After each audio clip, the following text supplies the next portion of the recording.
और बुलेट। घर के बाहर फट फट फट की जोर से आवाज हुई। सीमा को लगा कि पटाखे फूट रहे हैं।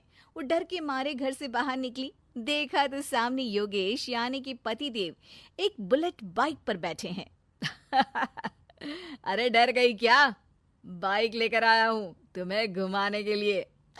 सच में? मुझे लगा पटाखे फूट रहे हैं। अरे पटाखे भी फूटेंगे और मिठाई भी बटेगी। माँ को तो बुलाओ। माँ भी बाहर आ जाती है।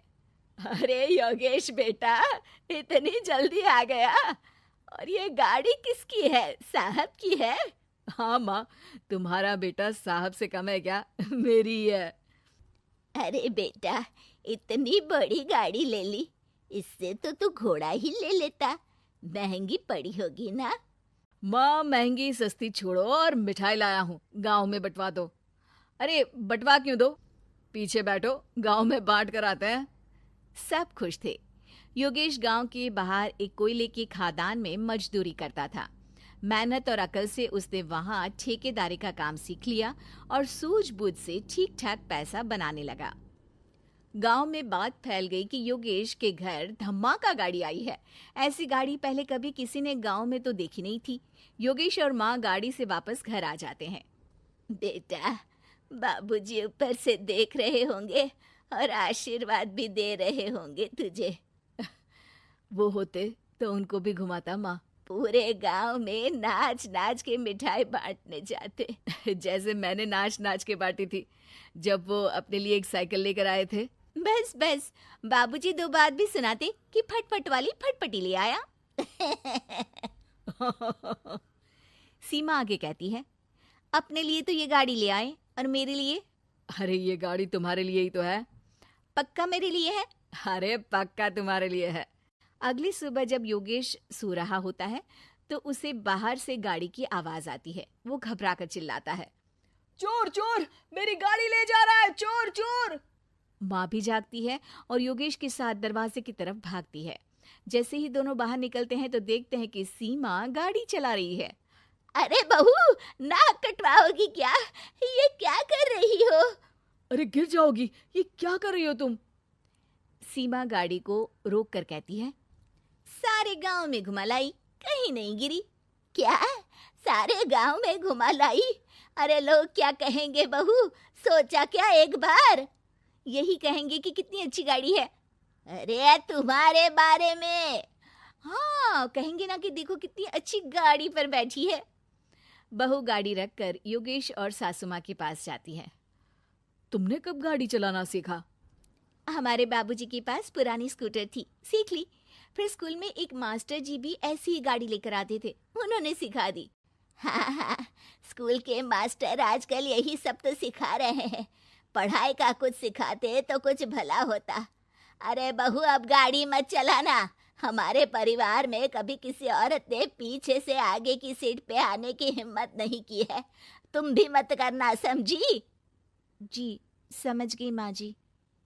सीमा सास की बात सुनकर चुपचाप रसोई में जाकर उदास होकर खाना पकाने लगती है। सास सुबह सुबह मंदिर से पूजा करके लौट रही होती है। तभी उसे दो औरतें रोक लेती हैं और कहती हैं, अरे बहू को थोड़े अच्छे लक्षण भी सिखा दो। गाड़ी चलाने निकली थी, गांव की मर्यादा का कोई ख्याल नहीं है। वही तो। अरे पैसे आने लगे हैं तो क्या मतलब कि किसी रीति रिवाज को नहीं मानोगे? अरे समाज में रहना है तो समाज के ढंग से ही रहना पड़ता है। अरे लाज भी नहीं आई बहू को? चूल्हे चौके से निकलकर सीधे गाड़ी लेकर चौराहे चबूतरे नाप लिए, फट फट फट करते हुए। अरे कुछ कह देना उसे। अरे ये क्या कहेगी? बूढ़ी सास है, इनकी थोड़ी ना चलती होगी घर में। हाँ, बहू की ही चलती होगी, मर्जी भी और गाड़ी भी। सास सब सुनकर घर आती है और बहू को चिल्ला के बुलाती है, अरे नाक कटवा दी सबके सामने गाड़ी चलाकर। औरत जात गाड़ी नहीं चलाती।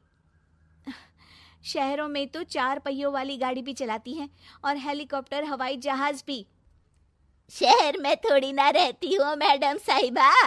आज के बाद गाड़ी से ही नहीं, यूं भी निकलना बंद तुम्हारा घर से। माँ सही कह रही है, कहीं भी जाना हो तो मुझे बता देना, मैं लेकर चलूंगा। आज माँ को तुम्हारे कारण कितनी बातें सुननी पड़ी। इतना कहते हुए योगेश वहां से चला जाता है। बारिश की वजह से कारखाने के रोड पर कीचड़ रहता है, इसीलिए योगेश गाड़ी घर रख कर जाता है और किसी से लिफ्ट लेकर कारखाने पहुंचता है ताकि नई गाड़ी गंदी ना हो।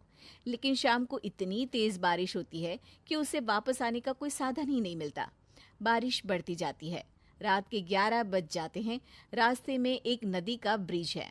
अगर उस पर पानी आ गया तो योगेश कारखाने में ही फंस जाएगा।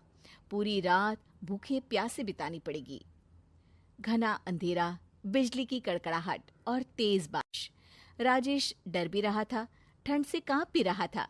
तभी उसे रोड से आती हुई एक रोशनी दिखती है। वो देखता है कि उसके सामने एक बाइक आकर खड़ी हुई है।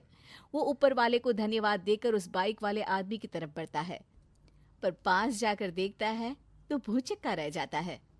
सीमा, तुम यहाँ इतनी बारिश में गाड़ी पर? पहले बैठो तो, नदी ब्रिज पे आ जाएगी तो जाना मुश्किल हो जाएगा।